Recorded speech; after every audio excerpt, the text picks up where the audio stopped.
именем России. Стоять всем! Пошел следующий. Eshitganlaringizni unuting, haqiqiy dahshat endi boshlanadi. Qamoqxonalarda hayot faqatgina azob emas, bu kurash, ishonchsizlik va eng yomon qo'rquvlar bilan to'la bir olam. Ushbu yerda insoniyatning eng qorong'u tomonlari, o'lim va xiyonat bir-biri bilan to'qnashadi. Ayollar o'rtasida tinchlik yo'q. Ayrimlari yovuz jinoyatlar uchun jazo o'taydi, boshqalari esa faqat tirik qolishga intiladi. Ammo har birining qamoqdagi dahshatli tajribasi bu alohida voqea. Siz kutayotgan narsa nafaqat o'lim, balki uni o'zi bilan olib ketgan dahshatli sirlar.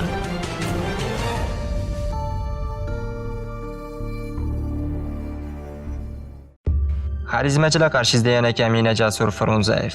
Ushbu videoda o'limdan ham battar deb hisoblanadigan ko'plab ayollar qamoqxonasining ro'yxatini tuzdim. Bu qamoqxonalarning sharoiti hayratlanarli darajada yomon va inson huquqlariga tupurgan. Ba'zilarda ayollar nafaqat ruhiy, balki jismoniy azoblarni boshdan kechirishadi. U yerda hayotning eng og'ir damlarini o'tkazishadi. Endi esa keling, bu dahshatli sharoitlar va jinsiy zo'ravonlik, korrupsiya bilan bog'liq voqealarni to'liq ko'rib chiqamiz. Bu qamoqxonalarda yashash sharoiti nafaqat azob, balki insonga qo'yilgan og'ir qiynoqni anglatadi. Mehnatimni qadrlab like bosing, videoni ko'rishga va izoh yozishga tayyor bo'ling. Aytgancha, sifatli kontent uchun donat qilib qo'llab-quvvatlab turishingiz mumkin. YouTube hozir pul to'lamaydi, sifatli kontent olish uchun albatta mablag' kerak bo'ladi.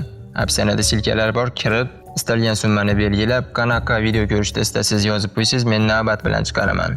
Zero keyingi video uchun bu motivatsiya bo'ladi. Ketdik.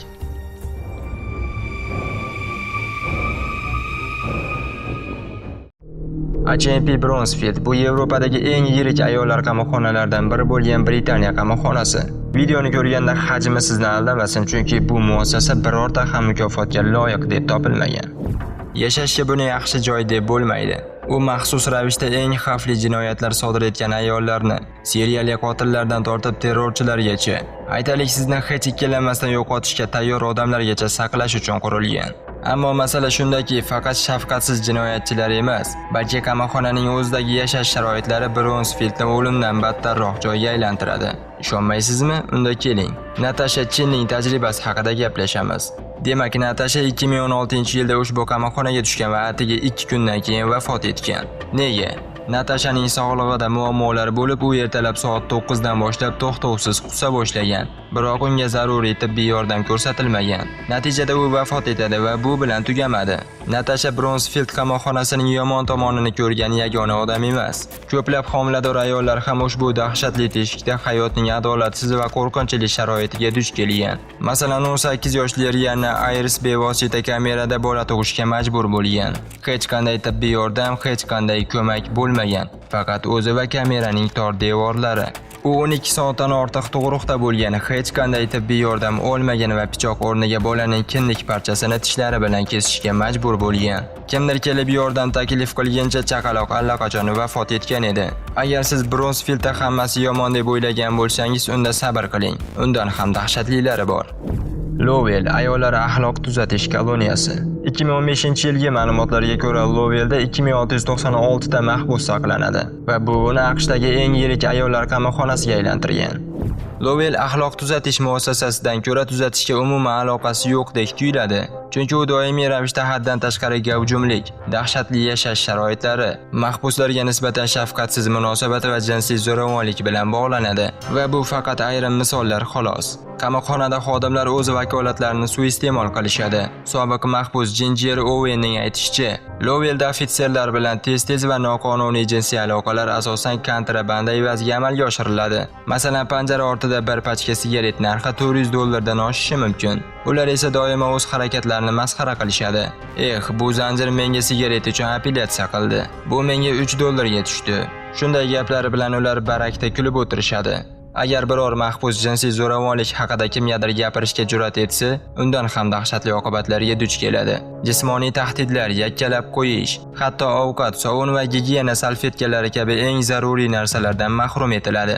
Masalan, Sheryl Weimer ismli 52 yoshli ayolni olaylik. U tuzatish muassasasi xodimlarining shafqatsiz qo'liga tushib qolgan va u shunchalik qattiq do'pposlanganki, bo'yin pastidan falaj bo'lib qolgan. Uning aytishicha, ko'rgan narsam faqat g'isht devori edi.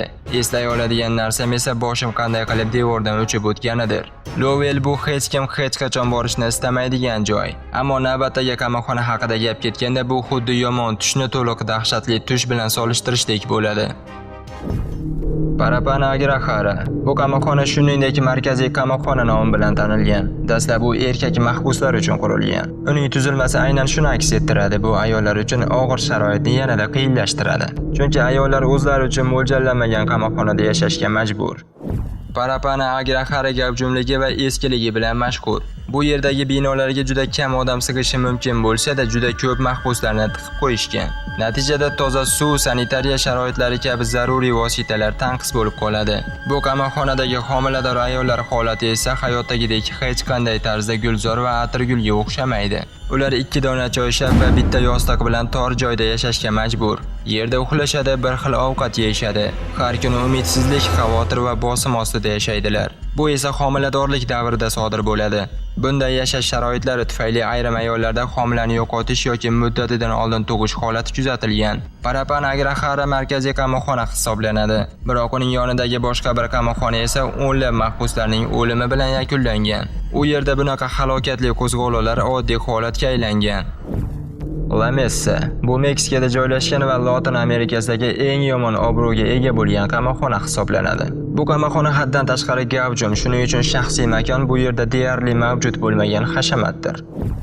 Dastlab qamoqxona 2000 nafar mahbus uchun mo'ljallangan edi. 1990-yillarda bu yerda jami 2500 nafar mahbus saqlangan. 2000-yillarga kelib bu raqam 7000 dan oshib ketdi. Bu esa qamoqxonadagi sharoitni chidab bo'lmas darajaga yetkazdi.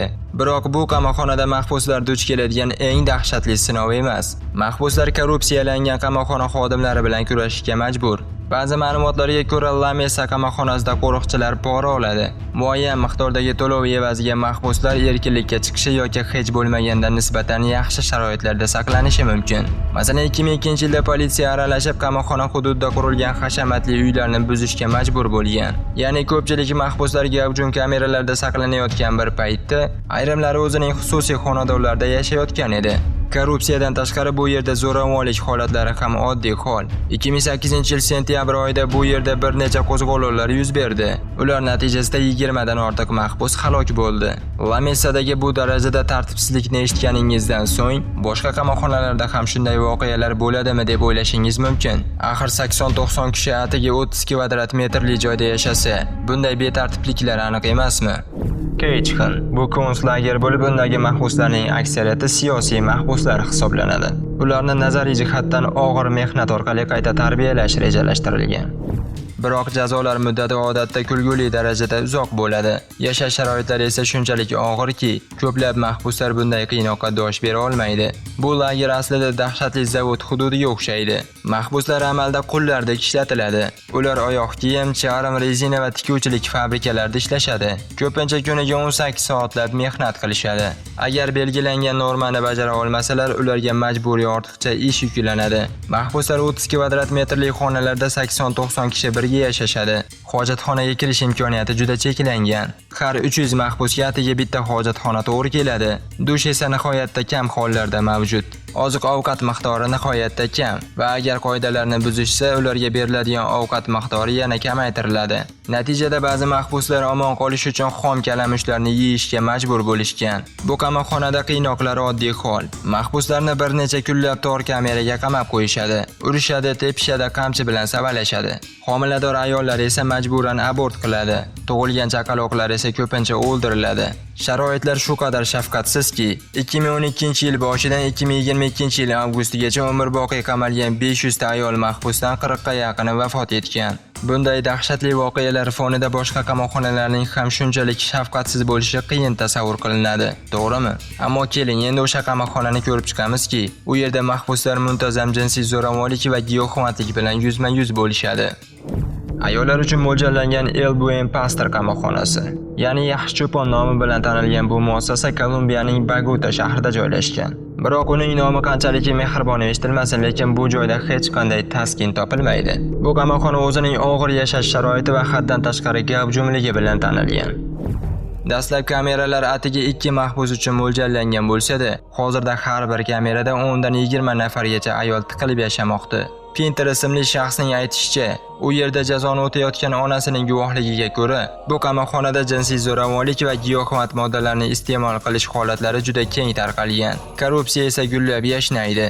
Qo'riqchilar ham mahbuslar ham ko'pincha noqonuniy ishlar bilan shug'ullanishadi. Shuningdek, qamoq ichida o'zaro ijtimoiy iyerarxiya mavjud bo'lib, u yerdagi yuqori pog'onani odatda aloqador ta'sirli mahbuslar egallaydi. Ammo bu qamoqxonani xavfli qilayotgan narsa faqat korrupsiya emas, jinsiy zo'ravonlik holati ham jiddiy muammo. Ayollar boshqa ayollarni zo'rlashadi. Ba'zilar kuniga atigi 1 soatga kameradan chiqish huquqiga ega. Agar shu 1 soatda ozgina toza havodan nafas olishni xohlasangiz, buning uchun jiddiy sababingiz bo'lishi kerak. Yaxshi cho'pon qamoqxonasida bitta kamerada 10-20 nafar ayol yashaydi. Ammo ba'zi qamoqxonalarda bundan ham dahshatli voqealar sodir bo'ladi. H.M. Steele bu Angliyadagi eng ko'p o'z joniga qasd qilingan ayollar qamoqxonasining reytingida yetakchi hisoblanadi. 2007-yildan beri bu yerda kamida 11 ta o'z joniga qasd qilish qayd etilgan. 2012-yil dekabr oyida 18 yoshli Anna Anderson o'z kamerasi ichida o'lik holda topiladi. Bu uni Steele qamoqxonasida o'z joniga qasd qilgan eng yosh ayolga aylantirdi.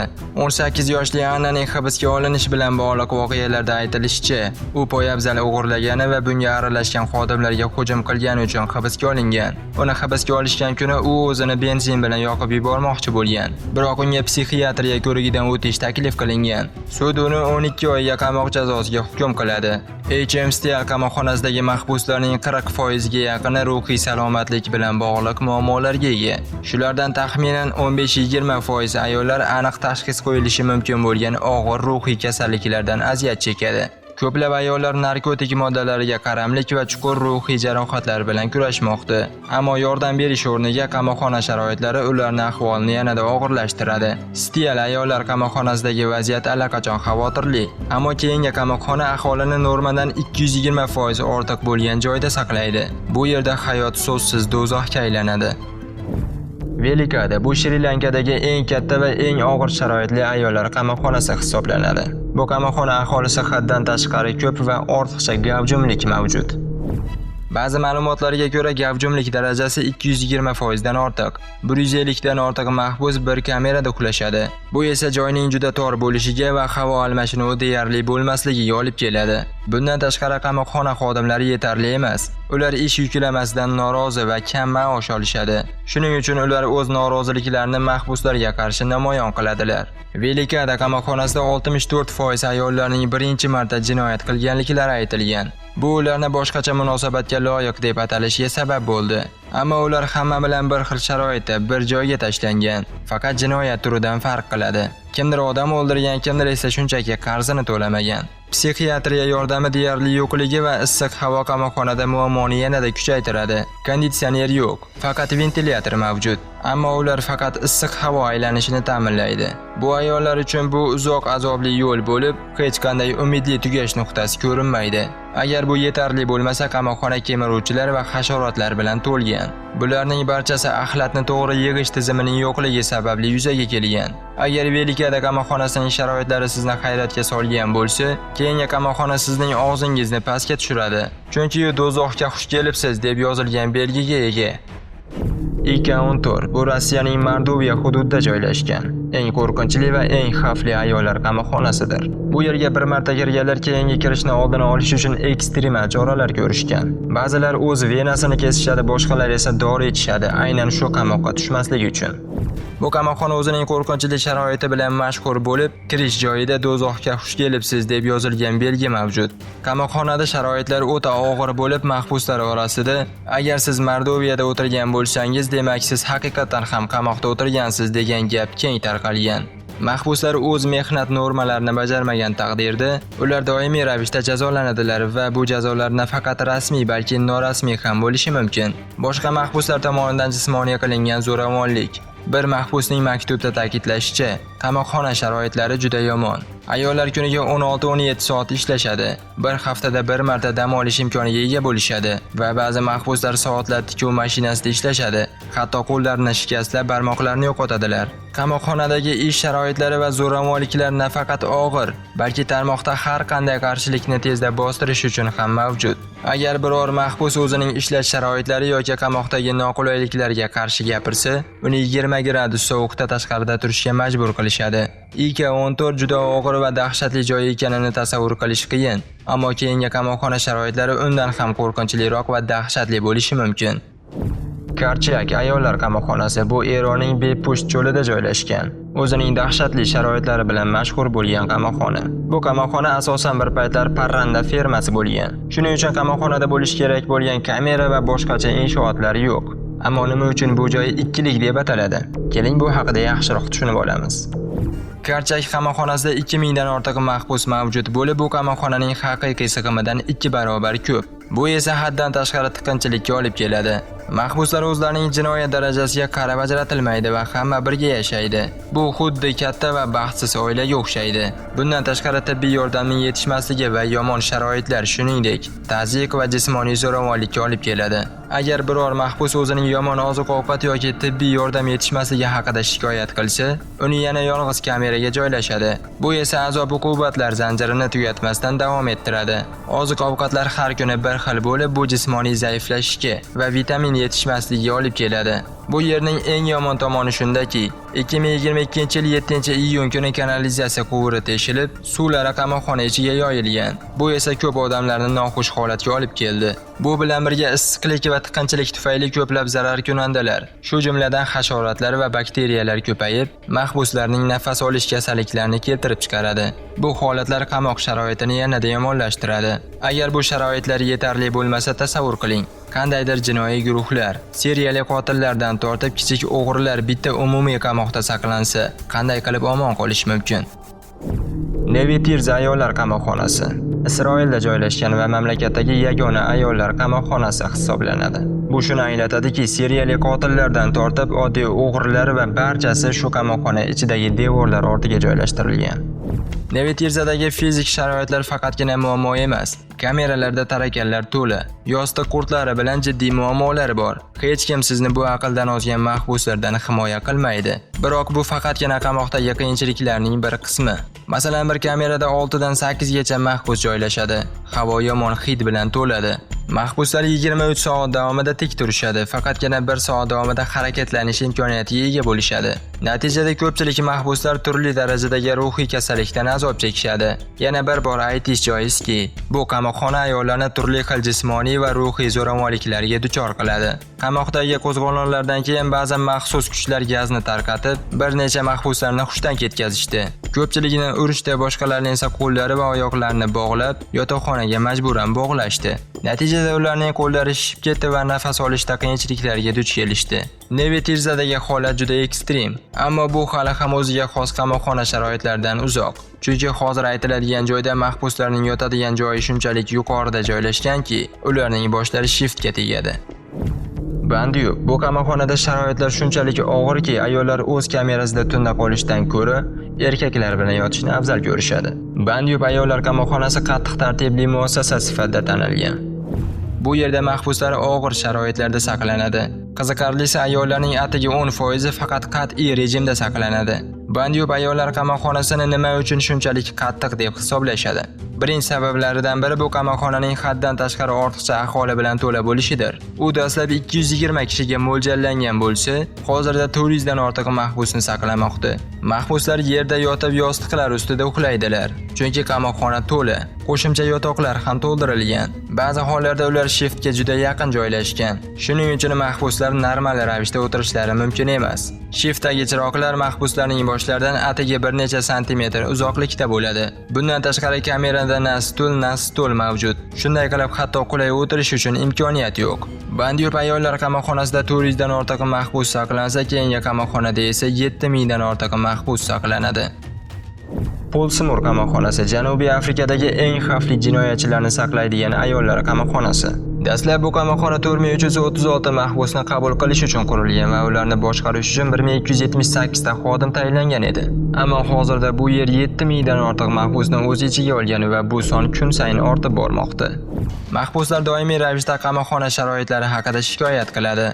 O'tkazib yuborilgan sharoitlar tufayli 100 dan ortiq ayol mahbus havo aylanishi juda yomon bo'lgan kamerada yashashga majbur. Bu esa doimiy janjallar va ziddiyatlarga olib keladi. Yostiqlar hidli va ko'p joylarda ishqalanib qolgan. Kameralarda ishlaydigan hojatxona va umuman suv quvurlari yo'q. Faqat sovuq suv mavjud. Bundan tashqari chiroqlar va adyollar bitlar bilan to'lib ketgan. Kameralarni esa tarakanlar bosgan. Janubiy Afrikadagi tuzatish muassasalariga oid qonunlarga ko'ra, mahbuslar qamoqxonaga olib kelinishidan oldin sog'liqlari tekshirilishi kerak. Shu jumladan yuqumli kasalliklarni aniqlash bo'yicha testlar o'tkazilishi lozim. Biroq ba'zi ma'lumotlarga ko'ra ushbu ayollar muntazam tibbiy tekshiruvdan o'tmagan. Bu esa qamoqxonada kasallikning tez tarqalishiga olib kelgan. Pulsumur qamoqxonasida ortiqcha ahvoli tufayli qamoqxonada mahbuslar o'rtasida doimiy janjallar va jismoniy to'qnashuvlarga sabab bo'ladi. Biroq bu qamoqxona shunchalik to'la bo'lishi mumkinki, mahbuslar ba'zan issiqdan xuruj qilishadi. Indiana ayollar qamoqxonasi eng qadimiy va AQShda ayollar uchun mo'ljallangan birinchi qamoqxonaligini aytib o'tish kerak. Bu qattiq tartibga ega bo'lib, undagi mahbuslar kuniga 23 soat davomida qamrab olinib, boshqa mahbuslar bilan aloqa qilmaydilar. Bu yerda 700 dan ortiq mahbus saqlanadi va ular alohida binolarda joylashgan. Bu binolar kortejlar deb ataladi. Har bir kamerada 3-4 nafar ayol yashaydi, lekin ularning hech birida konditsioner, suv quvuri yoki hojatxona yo'q. Ko'plab mahbuslar hatto itlar bilan shunday muomala qilishmasligini aytishadi. Qanday qilib ular bilan muomala qilishayotganini ko'rib. Aksariyat ayollarning qamoqxonadagi asosiy shikoyati bu ortiqcha to'ldirilganlikdir. Biroq bu yerda asosiy muammo juda qattiq issiqlik. Bu mahbuslarni katta qiyinchilikka duchor qiladi. 2020-yil mart oyida COVID-19 pandemiyasi o'z kuchini to'liq namoyon qilganda, qamoqxona ma'muriyati mahbuslarning yig'ilishini cheklashni boshladi. Xavfsizlik xodimlari kameralar eshiklarini yopib, koridor orqali havo aylanishini to'sib qo'yishdi. Dastlab bu protokol COVID-19 tarqalishini kamaytirish uchun mo'ljallangan edi. Ammo bu jarayon endi dahshatli va insoniylikka zid bo'lgan sharoitga aylangandi. Mahbuslar qamalgan xonalarda bo'lib, hojatxonaga borish yoki sovuq suv ichish uchun iltimos qilishardi. Odatda bu kameraning tashqarisida harorat 90 darajadan yuqori bo'ladi. Kameralar haddan tashqari gavjum bo'lganda issiqlik barqaror chegaraga yetadi. Issiqlik sababli bu mahbuslar hushdan ketishadi. Boshqalarda esa tutqanoqlar sodir bo'ladi. Ularga hech qanday tibbiy yordam ko'rsatilmaydi. Bu videodagi ma'lumotlarni shunchaki qiziqish uchun ko'rmaslik kerak. Haqiqatan tasavvur qilib ko'ring. Bularning oldida biz qanchalik baxtli ekanligimizni tushunasiz. Ko'pincha pul yo'qligida qarzga botib ketganda, oilaviy sharoitlar yomon holatga kelganda biz boshqa davlatlarga qaraymiz va o'zimizni qandaydir kamsitilgan holatda ko'ramiz. Lekin kamsitilgan joylarga qaraydigan bo'lsak, biz ularning oldida yaxshi sharoitdamiz. Lekin bu biz zo'r yashayapmiz degani emas. Yaxshi bo'lib ketar. Xarizmachilar qarshingizda Kamina Jasur Frunzayev bo'ldi. Kanalga obuna bo'lmaganlar obuna bo'lib qo'yinglar. Keyingi videolarda ko'rishguncha salomat bo'linglar. Aytgancha, opsiyadagi silkaga ham kirib turish esdan chiqmasin. Ko'rishamiz.